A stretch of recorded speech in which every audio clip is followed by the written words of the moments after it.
এই ভিডিওটি বানাতে চাচ্ছি সেটা হচ্ছে কেউ যদি ছাগলের খামার করতে চায়, আপনারা যারা ব্ল্যাক বেঙ্গল ছাগল আছে, এই ব্ল্যাক বেঙ্গল ছাগলের যদি কেউ খামার করতে চায় সেই ক্ষেত্রে তারা কিভাবে কোন ব্যাংক থেকে কী ধরনের ডকুমেন্টস দিয়ে কত টাকা পর্যন্ত লোন নিতে পারবে সেটা নিয়ে আজকে কথা বলবো, সাথেই থাকুন।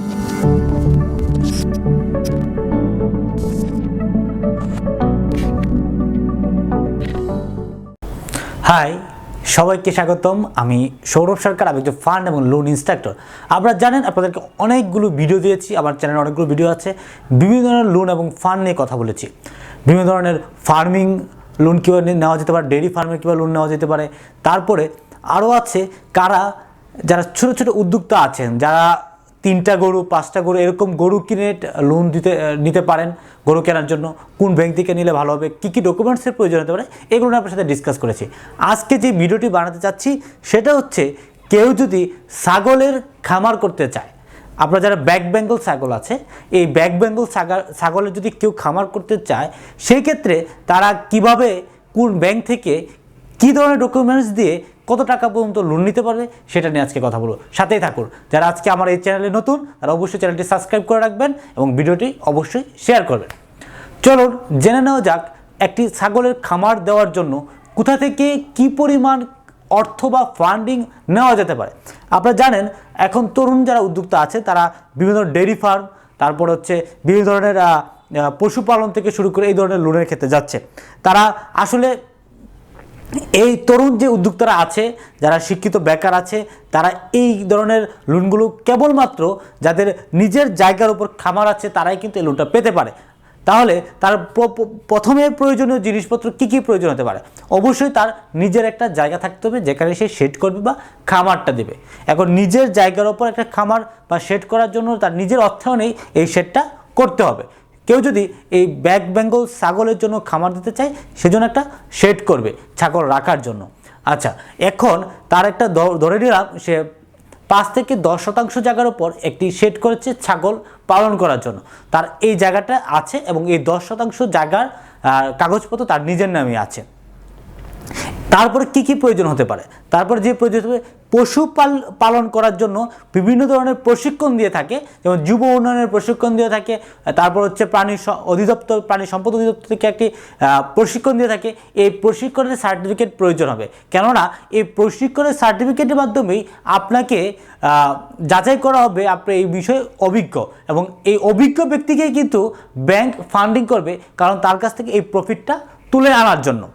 এখন আমি এই বিষয়টার ওপর জোরদার করছি সবাইকে। অনেকে আছেন যারা এই ধরনের ফার্মিং বা ডেইরি ফার্ম দিতে যাচ্ছেন বা ছাগলের ফার্ম দিতে চাচ্ছেন, তারা এই যুব উন্নয়নের এই প্রশিক্ষণটা করে ফেলবেন। এটা আপনার খুব একটা যারা আছেন যুবক, তারা কিন্তু খুব অল্প টাকায় এটা হয়ে যায়, এবং এটা খুব অল্প টাকায় বলতে আসলে টাকাই লাগে না যুব উন্নয়নের প্রশিক্ষণটা।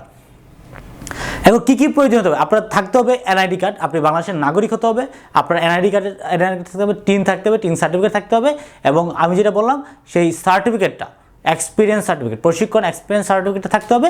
এগুলো যদি আপনার থেকে থাকে সেই ক্ষেত্রে কোন ব্যাংক আপনাকে লোনটা দিতে পারে?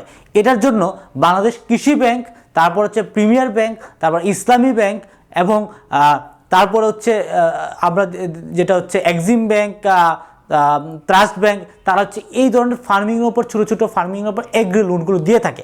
আপনারা তাদের সাথে যোগাযোগ করতে পারেন, এবং কেউ যদি এই ধরনের লোন নিতে চায় আমার পেজেও যোগাযোগ করতে পারেন। এখন আপনার এনআইডি কার্ড, টিন সার্টিফিকেট এবং প্রশিক্ষণের সার্টিফিকেট অবশ্যই আছে। এখন আপনার এই জায়গার দলিল, মিউটেশন, আপডেট, খাজনা খারিজ সবই আছে। এখন এগুলো আপনি বাংলাদেশ কৃষি ব্যাংকে আপনি যখন যাবেন তখন আপনার এই জমিটা হচ্ছে তারা মর্গেজ নেবে।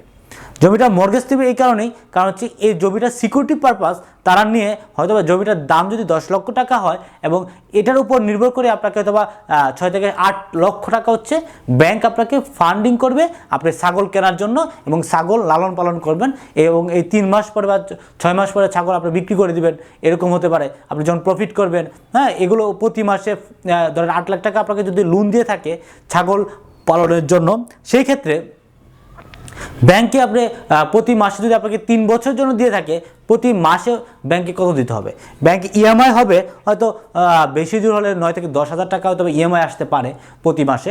এটা হচ্ছে প্রতি মাসে আপনাকে ব্যাংক ইএমআই কেটে যাবে, তো অথবা প্রতি মাসে ব্যাংকে গিয়ে জমা দিতে পারেন, বা বিএফটিন করা থাকলে আপনার অ্যাকাউন্ট থেকে কেটে নিয়ে যেতে পারে, এরকম কিছু একটা হতে পারে। এখন খুব সহজে একটা জিনিস বুঝলাম, আপনার জায়গা থাকলে আপনি যদি একটা নতুন করে তৈরি করতে চান একটা খামার, ছাগলের খামার, এবং এটা দিয়ে মর্গেজ করে আপনি ব্যাংক থেকে টাকা নিতে পারবেন এবং খামারটাকে বড় করতে পারবেন। এবং এটা বড় করার পরে এর বিষয়টা অনেক বড় যখন হবে, তখন আপনি কিন্তু আরও অনেকগুলো 100টা ছাগল পালনের জন্য এই টাকা ব্যাংক আপনাকে ফান্ডিং করবে, আপনি যদি টাকাটা ঠিক মতো সময় মতো ব্যাংকে আপনি প্রদান করে থাকেন। তো খুব জিনিসটা হচ্ছে, আপনারা যারা তরুণ উদ্যোক্তা আছেন, যারা বেকার আছেন, তারা কিন্তু এই পশুপালনের ক্ষেত্রে অগ্রসর হতে পারেন, কেননা ব্যাংক আপনাকে ফান্ডিং করবে। এই ফান্ড নিয়ে আপনি হয়তো স্বাবলম্বী হতে পারেন বা লাভবান হতে পারেন। ধন্যবাদ সবাইকে সাথে থাকার জন্য এবং আমার সাথে আমার ভিডিওগুলো দেখার জন্য।